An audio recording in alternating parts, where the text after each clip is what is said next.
कृषि बिल 2020 के बारे में बात करते हैं। पहले हम बात करते हैं कि सरकार का पक्ष ये क्या है। सरकार का पक्ष ये है कि सरकार ये कह रही है कि ये ऐतिहासिक फैसला है, इसमें बिचौलियों को ख़त्म किया जाएगा और कृषि इतिहास में एक ऐसा बिल है जो कृषि को आगे लेकर जाएगा, इंटरनेशनल मार्केट्स तक लेकर जाएगा और ये फैसला ऐतिहासिक है। और उसके बाद हम बात करते हैं कि किसानों की लगातार हो रहे विरोध में किसानों का पक्ष ये है कि उनको ये लगता है कि इस बिल आने से एमएसपी की जो सुविधा है उसे ख़त्म कर दिया जाएगा और साथ ही जो ऑर्गेनाइजेशन, प्राइवेट ऑर्गेनाइजेशन में इस ये सीधा उनके हाथों में चली जाएगी। उनको ये डर है कि इनसे उनका शोषण ना हो और मंडियों को ख़त्म किया जाएगा। तो आइए ज़रा बात करते हैं कि आखिर ये कृषि बिल है क्या 2020 का। और सबसे पहले हम डिटेल से बात करते हैं सरकार के पक्ष की। कृषि विधेयक 2020 कृषि विधेयक 2020 पे सरकार ने एक ऐतिहासिक फैसला लिया है जिसके अंदर ये देखा गया है कि बिचौलियों को ख़त्म किया जा रहा है। बिचौलियों को इसलिए ख़त्म किया जा रहा है क्योंकि सरकार का ये कहना है कि वह ज़्यादा से ज़्यादा किसानों से कीमत वसूल करते हैं और वह किसानों को पूरा उन प्रॉफिट नहीं मिल पाता, जिस कारण से बिचौलियों को ख़त्म किया जा रहा है। क्योंकि एक कृषि को डिपेंड रहना पड़ता है कि वह एजेंट के थ्रू ही अपनी जो फसलें उन्हें बेच सके। तो साथ में अगर इस बिल से बिचौलियों का अंत होगा और किसान को उसका मूल्य सही मिल पाएगा। साथ ही उनको ये फ्रीडम रहेगी कि वह कि मंडी तक सीमित ना रहें। फिलहाल बिल से पहले अगर देखा जाए तो किसान जो है वह मंडी तक ही सीमित है, यानी उसको किसी भी तरह मंडी में ही अपना जो है फसलों को बेचने के लिए वह मजबूर है। अगर इस बिल से आने से सरकार का पक्ष ये है कि वह अपनी जो फसलें हैं उसको दूसरी स्टेट्स में या फिर मंडी से बाहर भी बेच सकता है या सीधा व्यापारियों को भी बेच सकता है बड़े मूल्य पे। अगर ये बिल आता है और इस बिल से किसान की आय दुगनी चौगनी हो सकती है।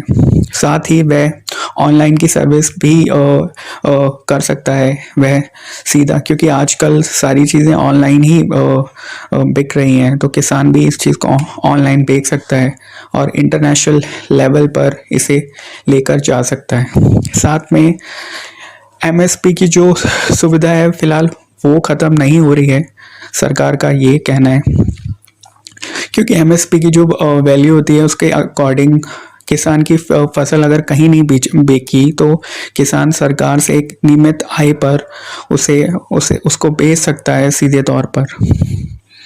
तो एमएसपी की जो राशि वैल्यू है वह ख़त्म नहीं हो रही है। इसके बाद दूसरा पक्ष ये आता है कि दूसरा पक्ष की मंडियाँ, तो सरकार का ये भी कहना है कि मंडियाँ ख़त्म नहीं हो रही है। वह मंडी में भी बेच सकते हैं किसान इसे अपनी फसलों को और बाहर भी बेच सकते हैं।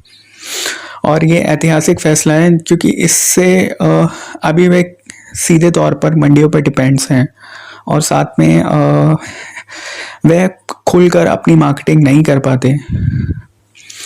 तो इसलिए अगर इससे उनकी आय में भी काफ़ी दुगनी होगी, ये सरकार का पक्ष है। इसके बाद हम बात करते हैं सरकार का ये भी पक्ष है कि वह स्टोरेज कर सकते हैं गेहूँ, आलू और उनकी कैटेगरी को हटाया गया है, वह उनका भी स्टोरेज कर सकते हैं, जिससे स्टॉक रखने से वह उसको टाइम पर बेच सकते हैं और अपना प्रॉफिट कर सकते हैं। इसके बाद हम बात करते हैं कि किसानों का पक्ष क्या है। सबसे पहले किसानों की पहली मांग जो है उनका ये कहना है कि जो एमएसपी है, जो न्यूनतम मूल्य है, वह तो अगर ये बिल आता है तो बिल आने से एमएसपी की जो सुविधा है वो ख़त्म हो जाएगी, क्योंकि किसानों को ये कहना है कि वह सीधे तौर पर एक निश्चित राशि में अगर उनकी फसल कहीं नहीं बिकी तो वह एक निश्चित राशि में न्यूनतम मूल्य में वह सरकार को सीधे तौर पर इसको बेच सकते हैं।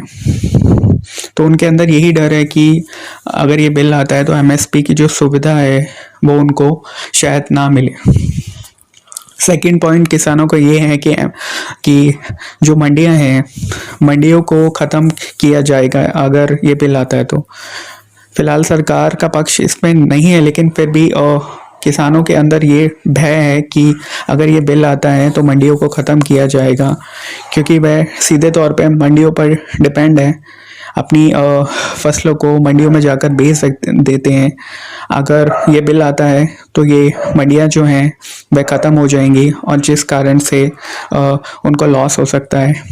इसके बाद हम बात करते हैं किसान के तीसरा पक्ष ये है कि जितने भी प्राइवेट ऑर्गेनाइजेशंस हैं, अगर वह सीधे तौर पर कंपनियां पंजाब पर आएंगी या फिर इनके किसान के पास, तो उनका ये है, किसानों को ये कहना है कि उनका शोषण हो सकता है और वो जो उनकी ज़मीन है वह सीधे तौर पर पूंजीवादियों के पक्ष में जा सकती है, और उनका ये कहना है कि वह इस पर कोई केस भी नहीं कर सकते और अदालत में भी नहीं जा सकते।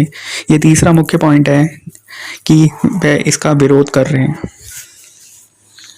इसके अलावा चौथा पॉइंट स्टोरेज का है कि किसानों को ये भी कहना है अगर वो स्टोरेज करते हैं तो इससे मार्केट के अंदर इन्फ्लेशन बढ़ेगा, यानी महंगाई बढ़ेगी, जिससे भी एक समस्या सामने आ सकती है। इसके बाद उनका ये भी कहना है कि इस पूरे बिल को रद्द किया जाए, जिससे कि उनका शोषण ना हो, एमएसपी की सुविधा ना जाए और मंडियों को ख़त्म नहीं किया जाए। पर सरकार का ये भी कहना है कि लगातार कितने सारे सेशंस हो चुके हैं और कितनी सारी बातें हो चुकी हैं जिसमें सरकार ने ये कहा है कि एमएसपी की सुविधा नहीं ख़त्म हो रही है और साथ ही मंडियों को नहीं ख़त्म किया जा रहा है। लेकिन फिर भी किसान इन सब बातों से संतुष्ट नहीं है। वे चाहते हैं कि तीनों बिल्स को रद्द किया जाए। पर सरकार का पक्ष ये भी है कि इसमें सिर्फ ये है कि आप मंडियों तक सीमित ना रहें, आप मंडियों से बाहर जाकर भी अपनी फसलों को बेच सकते हैं, ऑनलाइन भी बेच सकते हैं, और साथ ही इसमें एक ऐतिहासिक फैसला है जिससे काफ़ी ज़्यादा प्रॉफिट होगा। फिलहाल बातचीत दोनों में चल रही है, ये सरकार का पक्ष है और एक किसानों का पक्ष है, जो किसान विधेयक 2020 पर दोनों के लगातार पंजाब और हरियाणा से इसका विरोध क्यों हो रहा है, क्योंकि 90% गेहूं और चावल की जो खरीद है वह सरकार हरियाणा और पंजाब से ही करती है, तो उनको एमएसपी राइट टाइम पर मिलता है। तो सबसे बड़ा यही है कि हरियाणा और पंजाब इसका विरोध क्यों कर रहे हैं, दूसरे स्टेट क्यों नहीं